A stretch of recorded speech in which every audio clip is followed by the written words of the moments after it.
Mirai ఇందాక ఎవరు dialogue కొడుతున్నారు, బాలీవుడ్లో ఉంది ఐశ్వర్య రాయ్ అంట, తేజ సజ్జా కొట్టాడంట, సూపర్ డూపర్ హిట్ మిరాయ్ అంట.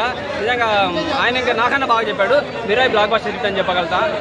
తెలుగు కాకపోవచ్చు, మ్యూజిక్ డైరెక్టర్ కన్నడ కూడా అనుకుంటా, ఎందుకంటే గౌరా హరి అని ఉంది కదా.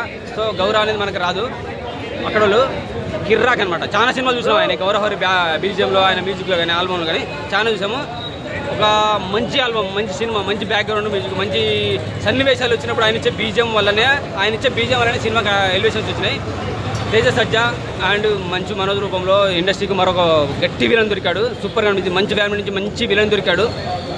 అలాగే సిచ్యుయేషన్ సాంగ్స్, బ్యాక్గ్రౌండ్ మ్యూజిక్, అలాగే తేజ సజ్జా సీజీ గ్రాఫిక్స్, ఎక్కడైతే సీజీ అని కూడా వేస్తారు అది రియలిస్టిక్గా అనిపిస్తుంది, తీసుకొచ్చి పెట్టినట్టుగా అనిపిస్తుంది. రీసెంట్గా చాలా సినిమాలు చూసినా మనం, ఏదో బొమ్మ పెట్టినట్టు అనిపించేది, ఎక్కువ ఉంచాలనిపిస్తుంది అటువంటి సన్నివేశాలు కొన్ని. ఇట్లా ఈ సినిమాలో మాత్రం గ్రాఫిక్స్ అద్భుతంగా ఉన్నాయి. ఇక గ్రద్దం చూస్తే ఒక్కొక్కడికి వణికిపోద్ది అనమాట, అంత బాగా అనిపించేస్తుంది, అంత న్యాచురల్గా అనిపిస్తుంది.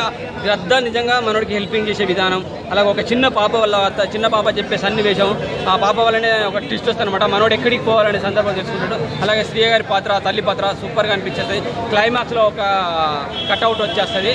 కట్అవుట్ చూసి కొన్ని నమ్మారు డూడ్ అంటారు కదా, అటువంటి కట్అవుట్ అంత పెద్దగా ఉంటుంది. మరి ఏ కట్అవుట్ మీరే నిర్ణయించుకోండి, బావనా బామ్మనా అని చెప్పేసి సూపర్ కట్అవుట్ పడ్డది ఎండింగ్లో. అంటే పార్ట్ 2 రాబోతుంది. వండర్ఫుల్ మూవీ మిరాయ్ రూపంలో ఇండస్ట్రీకి ఒక మంచి హిట్ దొరికింది. అంటే మన చరిత్రకు సంబంధించిన కొద్దిగా లింక్ ఉంటుంది. సో చరిత్రను గుర్తుంచుకోవాలి. చరిత్ర లాంటి సినిమాలు ఇటువంటి రావాలా ఫ్యూచర్లో అంటే మనోడు ఖచ్చితంగా సూట్ అవుతాడు తేజ సజ్జా రూపంలో. ఇటువంటి సినిమాలు చేయండి, బ్లాక్ బస్టర్ హిట్లు ఖచ్చితంగా వస్తాయి. ఫెయిల్యూర్